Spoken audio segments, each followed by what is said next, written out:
that end. We have players who can guard every position, um, and we have obviously great defensive schemes as well as coaching with Mike B and the rest of the staff. They got us watching a lot of film, knowing the players' tendencies, and then we just got guys who play with great heart. So mix all those together, you got a potent mix. Anthony, you've had a few like kind of those quick hand steals. I was actually just talking to Andre about it. They're almost Iguodala like steals. Do you feel like that's something as you're getting older, you're getting more confident or doing more often, trying more often? I think I've always had hands, so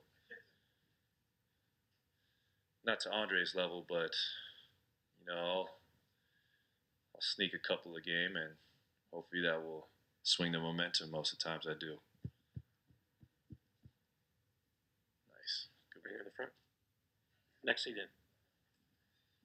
The Celtics talks about the officiating kind of getting into their head in Game 5, and I was just wondering how much do you guys feed off of that in game, noticing that your opponent is unraveling or losing their composure in the way that they did? I don't think we focus on it too much, to be honest. We have a next play mentality, and we're just worried about, getting a great shot up in those moments, not what the other team's talking about. So basketball is a very continuous game, and if you're out there talking to the officials the whole night, you might get in your own way. Sam, over on the right.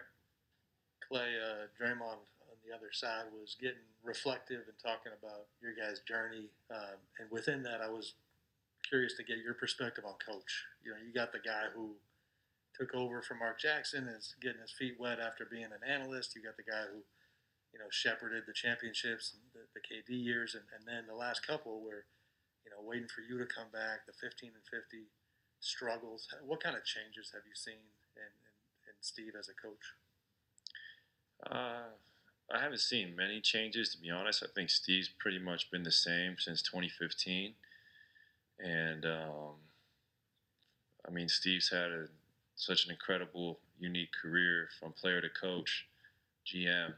He just knows how to gel talent together, and then he draws from his playing days, which is really cool to hear him talk about playing with Mike and Scotty and the Twin Towers in San Antonio. So the man's knowledge for the game is second to none, and that's what I love being around him for. He's got so many historical examples of how to get out of sticky situations, and he's a great leader, and he deserves every praise that comes his way. Tanya, last one in the back. Clay, another thing that Draymond was talking about was he mentioned this scene where you and Steph and he were sitting together eating at some point, and Bob Myers came by and was like, you guys are still together, you're still sitting together. Just from a personal level, like, what is it about the personalities of the three of you that, you obviously mesh well together on the court, but you like being around each other? Well, I don't know about that. I owe Draymond some money at Domino's, so I don't really want to see him too many times. So that's funny. That happened like 2 days ago when I was half asleep. Draymond and Bob were chatting their hearts away for 6 hours on a plane ride. I was just trying to get some sleep. Good times. That's all. Thank you, Clay.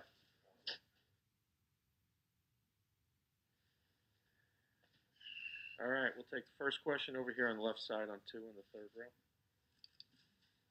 It's Shane Young with Forbes Sports.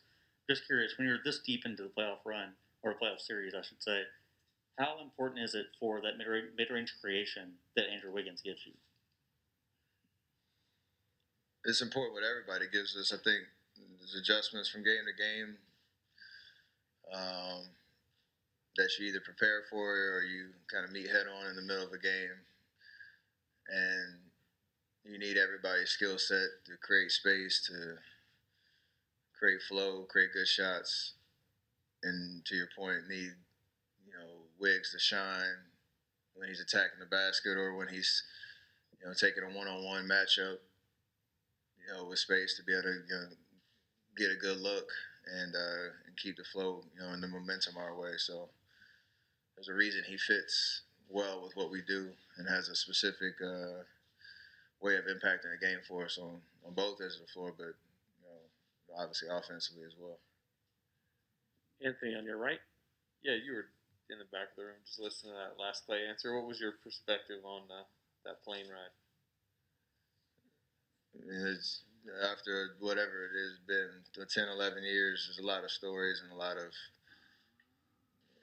comedy on a daily that we could talk about. But all the personalities are so different. Everybody comes from different backgrounds, but we've all gelled around a collective unit of how we do things, and whether it's in the locker room, on the plane, the hotels, like whatever it is, we know how to have fun and gel and keep things light, but also understand what we're trying to do and why it all matters in terms of winning games. So Clay has a great way of explaining that, though. I just love his perspective on a lot of things. Michael up front. Steph, has anything surprised you about Andrew's postseason run, just from the perspective that coming into this year, he'd only played in one playoff series in his entire career? It's amazing what you do with opportunity. And take away the comparisons and the narratives around him as a number one pick and what everybody wanted him to be and what, his first 6 years in the league looked like. There's a reason, we wanted him here. There's a reason that trade made sense for us. And there's a high hope that he would be able to figure it out at this level in terms of taking his scoring ability, his athleticism, his defensive potential, just taking it to another notch. And there were bright spots that first year, even though we only had, I think, maybe 10, 15 games, whatever it was. And then last year, taking another stride in terms of his consistency on a daily basis to this year where he's an all-star starter. He's shining on the brightest of stages in the playoffs. And you can tell how much he's enjoying it.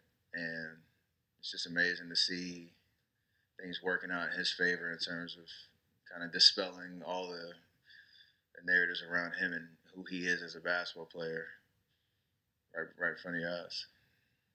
On your right in the front. Steph, as someone who's been a Red Sox fan, you kind of embodied in a lot of ways the same stature in San Francisco that David Ortiz embodied in this city. When you were watching that team as a younger man, did you take anything from the way he carried himself and the way he interacted with the city that has been part of who you've been in a similar role? I wouldn't necessarily say I learned. I was just inspired by it. Like you said, Seth Curry's the big Yankee fan. I'm the big Red Sox fan. And growing up in North Carolina, like I didn't get to come up here ever to go to games or anything, but you just watched and enjoyed the history and just those iconic moments that Big Papi was always a part of, even the championship moments, and the way that he was kind of an ambassador for the city, a spokesman for the city, and just the the reception and the chemistry he had with this town. So all of that is inspiring for sure. I had my a raver of a bachelor party at the Red Sox game for back in 2011, and I got to come go to 2 games in the inter league series against the Cubs, and I got to connect with him for the first time and meet him. He gave me a bat. Got to go into the depths of the Green Monster and just see just the atmosphere and what the culture that he was trying to continue as an iconic Red Sox player. So all that stuff mattered, and it was just dope to have that kind of come full circle for sure. And pretty special career, obviously, that he had. Cassidy in the back left. Steph, Kerr was basically saying that he doesn't know how Clay has the success as Game 6 Clay. How do you see that from Clay and how he has these moments? And given how Draymond said that he expects you to be livid heading into this game, do you feel like you can channel to having Game 6 Steph? I will in no way infringe upon that nickname for Clay. I'm just going to do my job and try to help us get a win, enjoy what that would actually mean. But Game 6 Clay is, I don't know how he's been able to do it. Like, just his personality, no moment's too big for him in terms of just hooping and enjoying himself and embracing hostile crowds, or if we're at home, enjoying the home atmosphere. Obviously, the OKC game is the one that's at the top of the list in terms of how much that meant individually and for us as a team to come back in that series. So he has a knack for those type of big moments. It just so happened to be Game 6, and he has another opportunity to add to that tale tomorrow. Al in the middle. Al Sarasovic, San Francisco Examiner. Steph, you're one win away from a championship. How do you balance the magnitude of that moment with the need to remain focused and calm and play another basketball game? And what kind of advice might you be giving to some of the other younger teammates who are facing this for the first time, perhaps? Thankfully, I think, having been here 6 times and been in a lot of different closeout type of opportunities, you just understand what the nerves are like. So you can rely on that experience for sure. We understand the specifics of how we need to approach the game from a physicality perspective, our game plan adjustments from Game 5 to Game 6, understanding what the building is going to feel like, and that energy and being prepared for it. So you got to remind yourself of that as much as you can before the game starts. But at the end of the day, once you get out there, you have to just be in the moment. You got to be, present as much as possible, not worry about the consequences of a win or a loss. Because all the only opportunity you have is that 48 minutes. And the more you can kind of trick your mind into just being in the moment and staying there, that's the best advice I can give anybody in that situation. Because it's going to be the hardest game you've probably ever played in your career because of what the stakes are. Monty, last one on the right side. And Stephen, with all the back and forth going between the fan bases and T-shirts here and chants there and so forth, are you able to?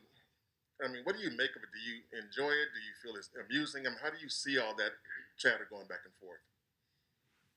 I'm the petty king, so I know all about everything, and I use it as entertainment and just have fun with it, because the more you're on the stage, the more you realize the attention that's on you, how much it means to each fan base, how much it means to the cities.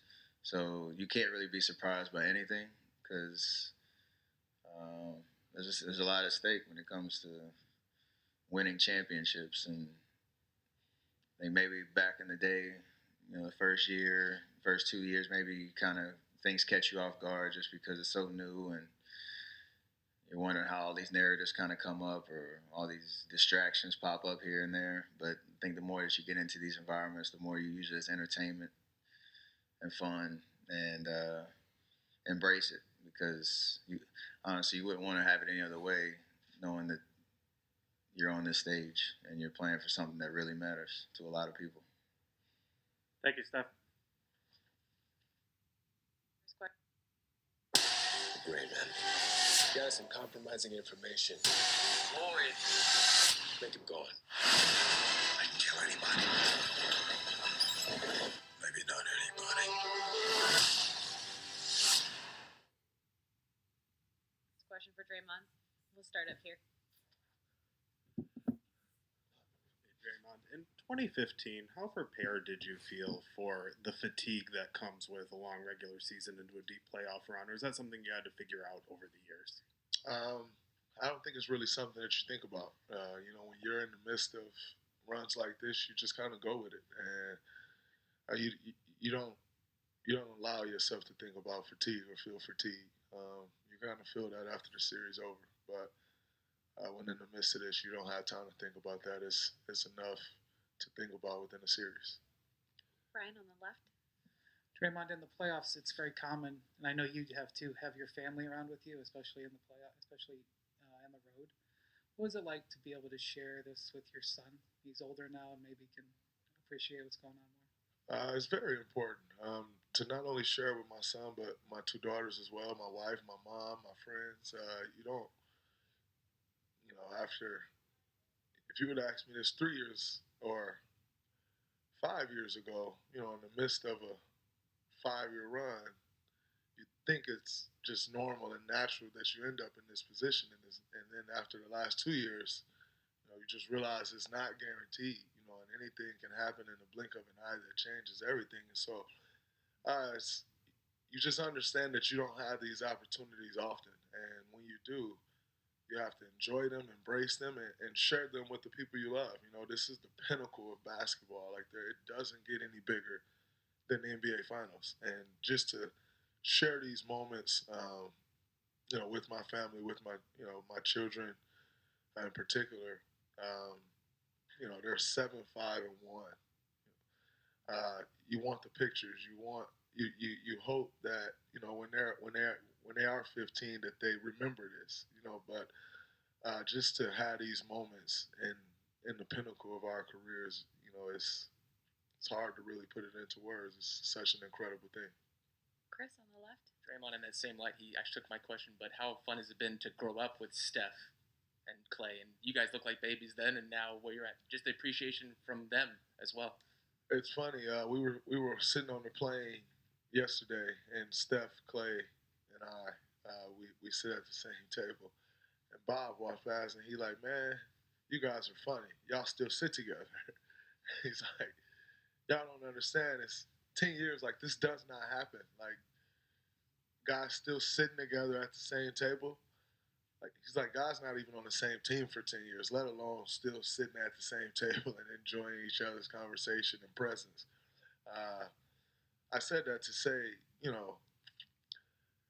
this journey wouldn't be the same without those two guys for me. And Andre as well. Andre has been along the ride with us pretty much this entire time as well. But I couldn't imagine sharing this journey with anyone else. We've always said it. We've built this thing from the ground up, and when you build something from the ground up, that's your baby.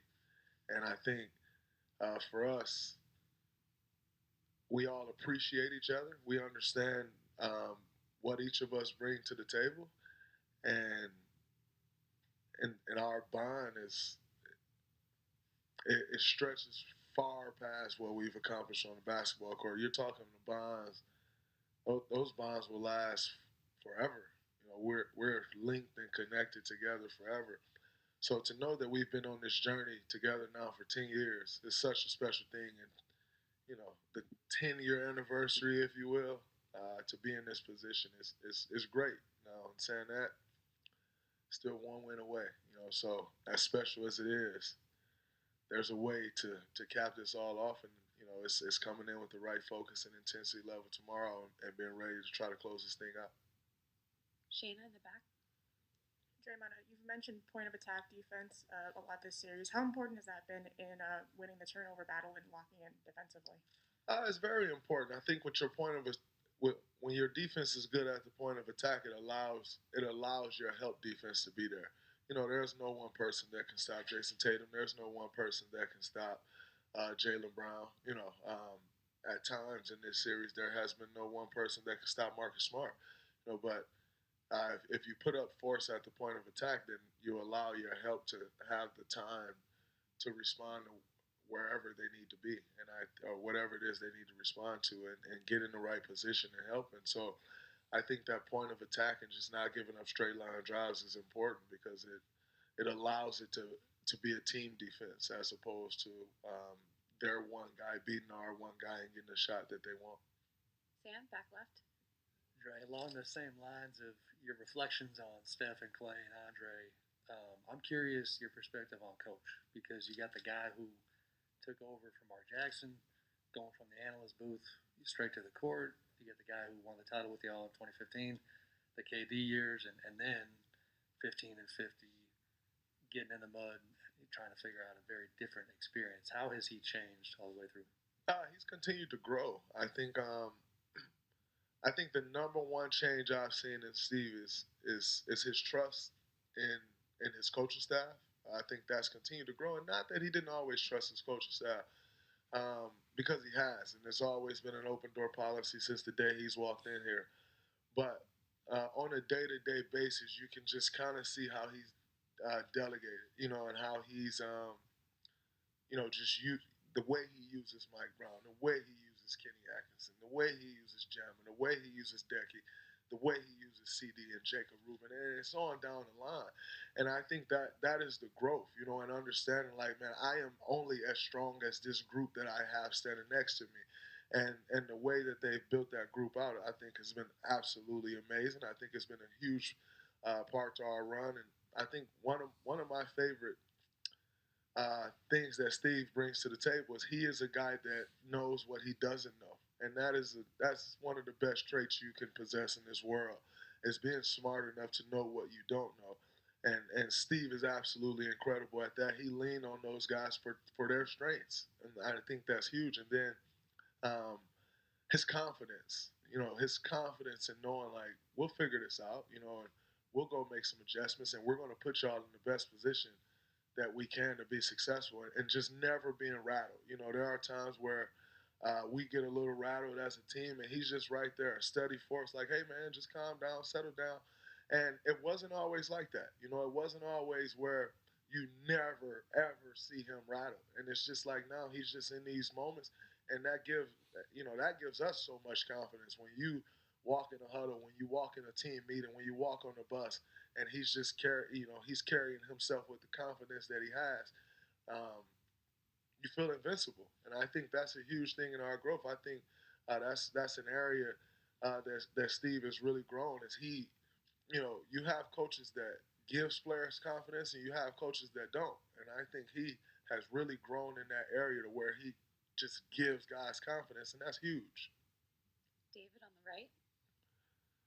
Dre, y'all have been in so many high-profile championship series against all-time players like LeBron over the years. Where would you say this series ranks in terms of the mental challenge of having to anticipate 3 steps down the road what Boston's going to do, and vice versa, trying to attack them 3 steps down the road? Well, it doesn't compare to like mentally playing against LeBron James, who I think is arguably one of the arguably smartest guy to ever play this game. Not one of, he's arguably the smartest guy to step foot on a basketball court. And so to say that it compares to that, it's disrespectful to LeBron, and it's a lie to you. Now, in saying that, it is a challenge mentally because these guys are super athletic. They are super young and fast and strong. And all the things that we know and have heard throughout the course of the series, they are those things. And then obviously they're super talented. And so when you're facing that, you have to try to outthink a guy. If a guy is faster than me, how can I beat him to a spot?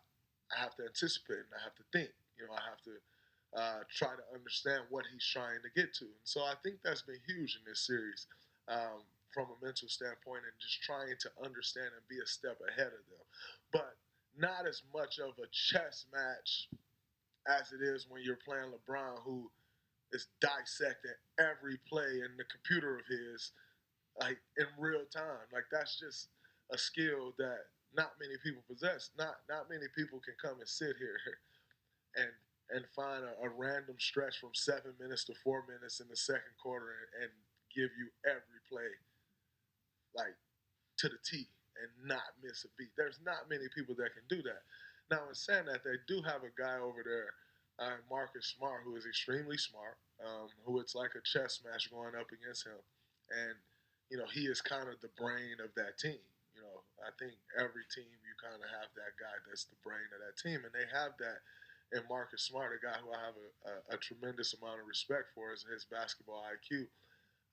And so it's a challenge for sure. Ime is extremely smart. We know his pedigree. So the challenge is there, but you can't put it up there against LeBron. Like I said, he's just probably the smartest guy we've ever seen play basketball. Last one, Tanya in the middle. If you can think back to 2015, the first time you were on this stage, do you remember if you were appreciating the moments, taking those photos that you're now talking about at that time? No, it's all a blur. You're kind of just living in the moment and going, and you just kind of go with the flow. My life in 2015 was totally different than it is now. Though, I didn't essentially have my own family. Kids, wife.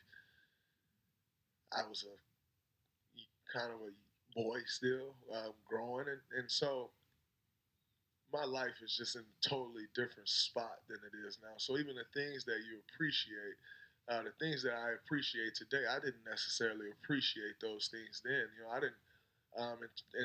In 2015, I hated taking pictures, and I didn't really put two and two together. Like, man, these memories are so important.